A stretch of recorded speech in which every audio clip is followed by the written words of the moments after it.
Back to the program. This is the campaign edition of Choice 2017. A while back we had been talking to our reporter from Mombasa, that is Francis Mtalaki, and that is where President Uhuru Kenyatta and his Jubilee Brigade are going to address their supporters shortly at Jomvu Kuu area. Still in Mombasa, the ODM party are also having another rally in Mvita. We're going to talk about that shortly once, of course, that rally starts. But for now, Owedi, let me just start with you. This is not the first time the president has toured Mombasa.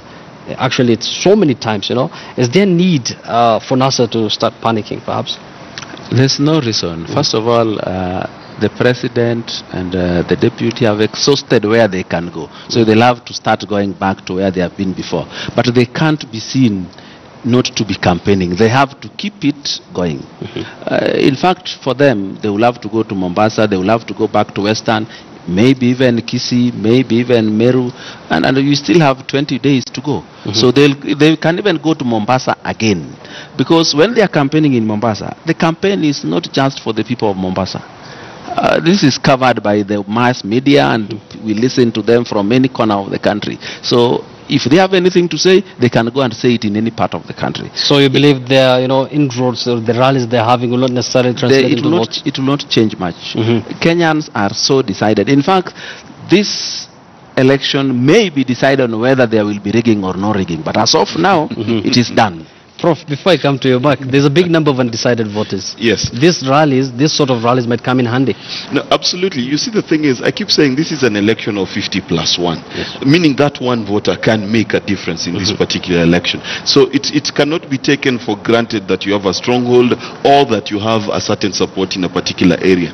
And I think for every politician in this particular election, they have to be very aware that you've got to go the whole 9 yards, and if you could go the 10th one, even better, because it's also going to be about voter turnout. In fact, to answer my friend, I'm telling you today, if there's a 70% voter turnout in Kiambu, Jubilee loses. If there's a 60% voter turnout in Kisumu, NASA loses. It is going to be about turnout. It's going to be about getting every person who can vote. So according to you, these rallies are meant to encourage people to come out voting, not necessarily getting new votes. Absolutely. And you see, the thing is, and because the game has changed slightly, the strongholds, yes, could be stronghold, and you could win 60% of it. But if your opponent wins 40%, that is enough to propel them to the presidency. That is really the question. The question is not about who controls what. It is how much of that which you control you can keep until election day. That's the key question. Prof, campaigns are very expensive. I'm sure you'll agree with me. And it's not like, these leaders just want to be seen campaigning. I'm sure they will want to add numbers as well. Yeah, they need to add their presumed numbers. It's true, the president is doing very well, and he should go to Mombasa, not just one more, but many times. But not just Mombasa. Actually, I was about to ask you that. He was in Kisumu the other day, and if you watch that scene, it was very interesting. He was very well received, and he enjoyed himself.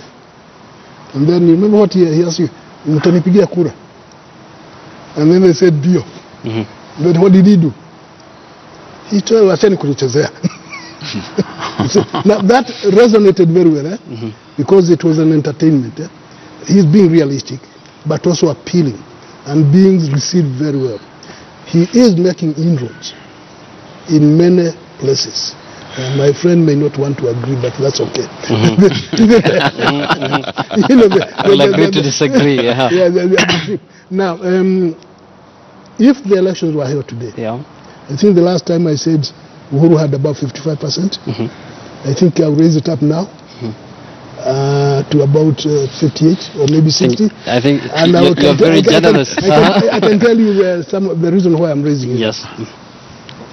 I don't know who is advising Raila, but he's been blundering left and right. And those blunders are working in favor of Jubilee.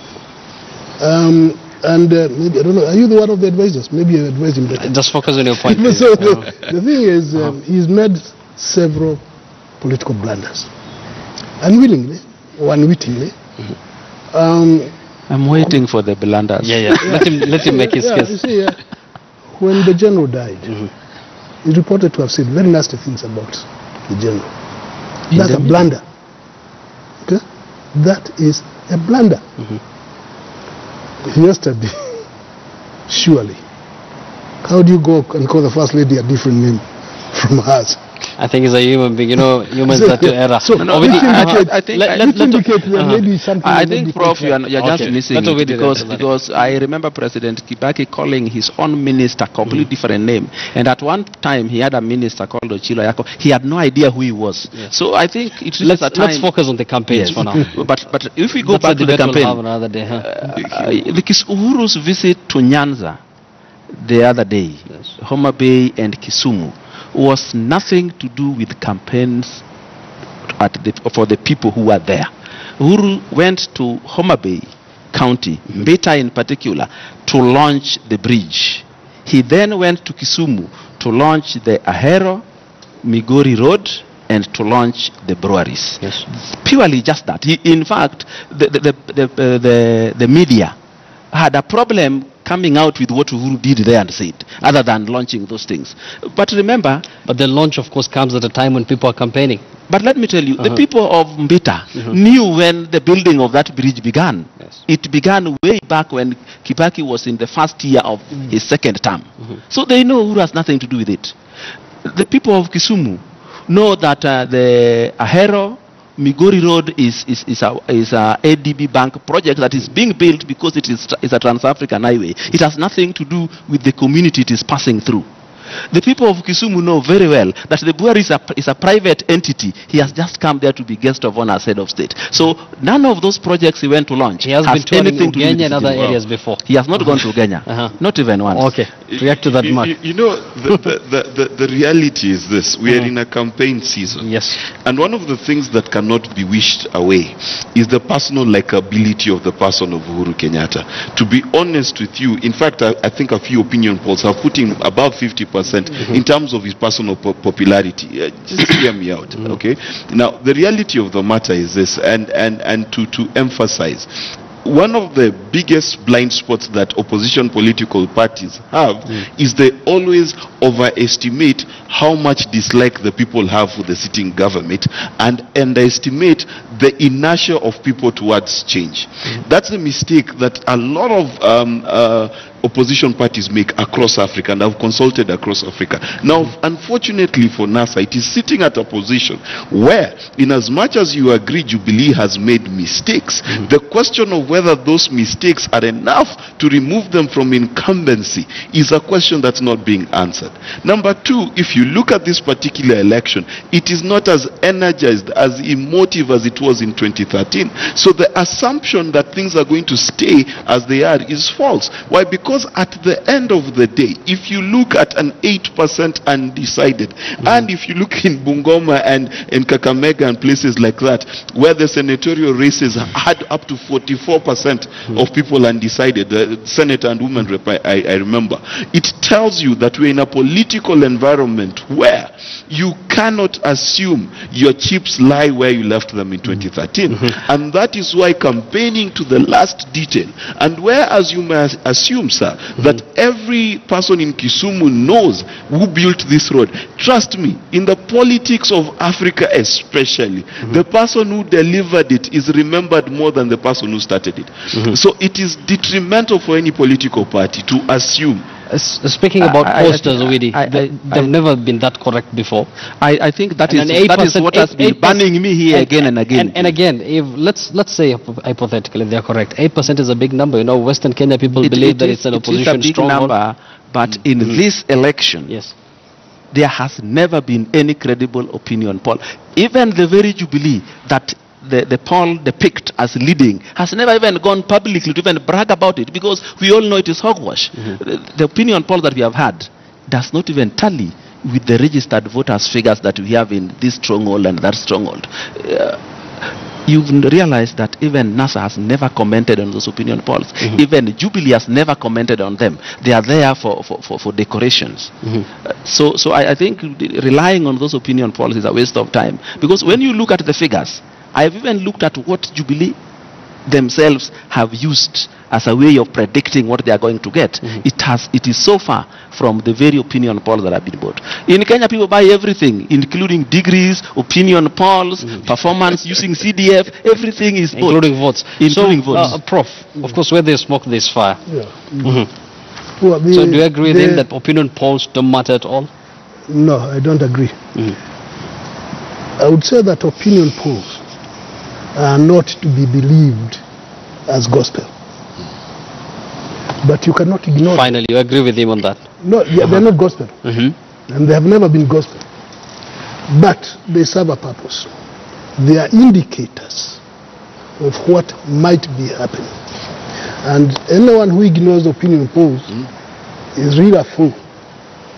Because they are showing you something.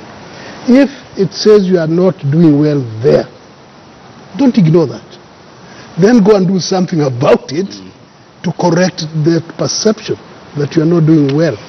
If you are doing well somewhere, then you have some work to do to ensure that it becomes a reality. And I think NASA are doing exactly that, because yesterday they were in Marsabit County. Remember, Marsabit County is it's the largest county in the country, at least by the surface area. Let's now listen into what some of the NASA leaders had to say yesterday while in that area. Mimi najua ya kwamba mna ardhi kubwa sana imenyakuliwa, yani wanaweka ile nini mradi ya wind pipe. Unajua wind power. Unajua kule Kiambu ama sehemu za Pwani ama sehemu za Siaya, serikali ikichukua ardhi yako kwa mambo ya miradi lazima ulipwe ridhaa. Nyinyi mwelipwa hapa ridhaa? Tumekuja kuwaomba ndugu zetu, sisi kama wananasa tuna mipango kambambe ya kusaidia jamii ambazo zimetengwa miaka nenda miaka kuja, kama jamii ya Rendile. Hapa nyinyi wazee, akina mama na vijana, muna kura nyingi, na tunakuja kuomba mupigie kura Raila Amolo Odinga. Wangapi mnakubali? Wamepeana shamba kwa hiyo kampuni bila kuuliza wazee wa Rendile. Hiyo haikubaliki kikatiba. Tukiingia kwa serikali, tutamfungulia mazungumzo ikiongozwa na serikali yenyewe, ili wazee wa Rendile, inji ikipata haki ya kupata stima kutoka hapo, nanyi mpate haki ya mapato kutoka kwa shamba yenu. Once again, those are NASA leaders campaigning in Marsabit County. That was yesterday.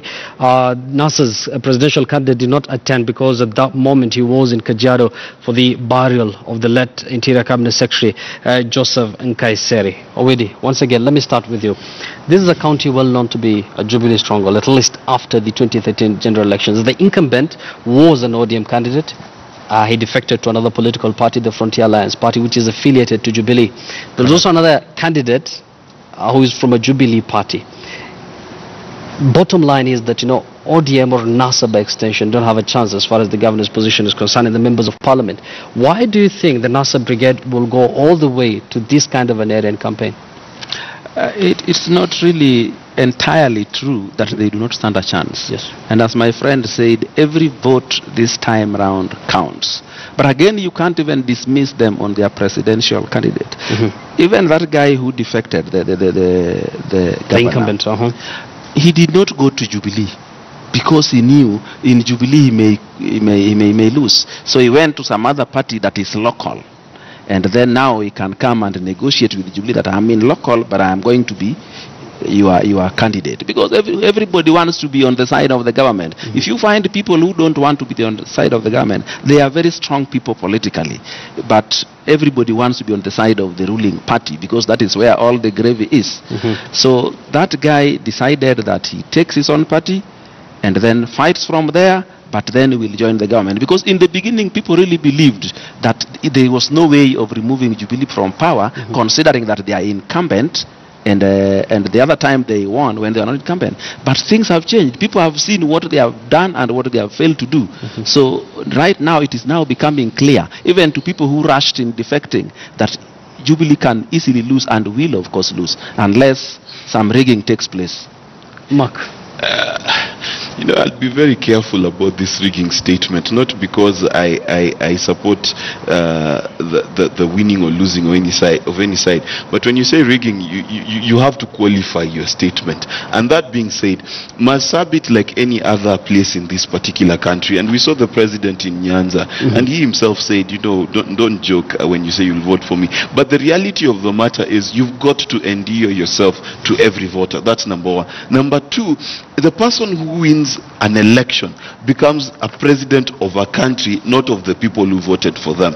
So it must be clear that each presidential candidate, I would assume, needs to endear himself to every part of this nation. And I think that's critical. And what I'm really thanking God for, unlike the 2013 campaigns where certain presidential candidates did not step in each other's backyards, in this particular time we are seeing that. And for me, what is a win for my country? A win for my country is when you've got 100,000 people in Kiambu voting for Raila, and you've got 60,000 voting for Uhuru in Kisumu. That is what as a country we need to head to. Number two, to be honest with you, this election is not as clear cut as we would like to say. If you look at how politicians are campaigning, if you look at the rhetoric, there's no one who really has whatever million strong they're talking about. It is not a done deal, it is not a closed case, and that is why they're campaigning to the last mile, to the last person. Prof, once again, the rally in Marsabit there. We've talked about the front runners as far as those who are eyeing the seat for the governors, members of parliament is concerned. Is there a chance, for Nasser to win, the presidential contest and lose these other seats? Well, everyone has a chance. Yeah. And it's good that Wetangula and Orengo, when they are wearing some shuka, and then say something. Of course, they'll want to identify the people there. Yes, I mean it's good. They should be encouraged to do that. Every candidate every campaigner should go to every part of the country. How much impact it will have to change the way people in Marsabit think or vote is another matter to which to be seen. But we cannot ignore that they made the effort, and I would encourage them to make more effort to other areas, so that, as Mark says there, we have it's a different campaign, and but one thing that is also clear this time, for some reason there is no passion. There's no passion, not as the way it was previously, and that could affect the turnout. And that's where the danger is to most of these candidates, that if the turnout is not good, it could be problematic. So they should all go to every part and sell their agenda, even if they are lying a little bit, but they just make their point, and hope that the voters will listen. Owidi, will you agree with Prof that there's no passion this time around? I think the passion that was there before was put so much by the Jubilee that they had everything to lose if they did not win. That was back in 2013. Back in 2013. They had everything to lose. This time around, maybe they can play around. In fact, President Uhuru Kenyatta can even let go and run again in 2022 if he chooses to. If he says that I'm going to run into this thing with William Ruto and I think I don't like working with him anymore, he can decide, let Raila go with it, I can try again in 2022. The stakes are not as high. But my friend was talking something about every candidate must endear himself to every voter so that he becomes president of the whole country.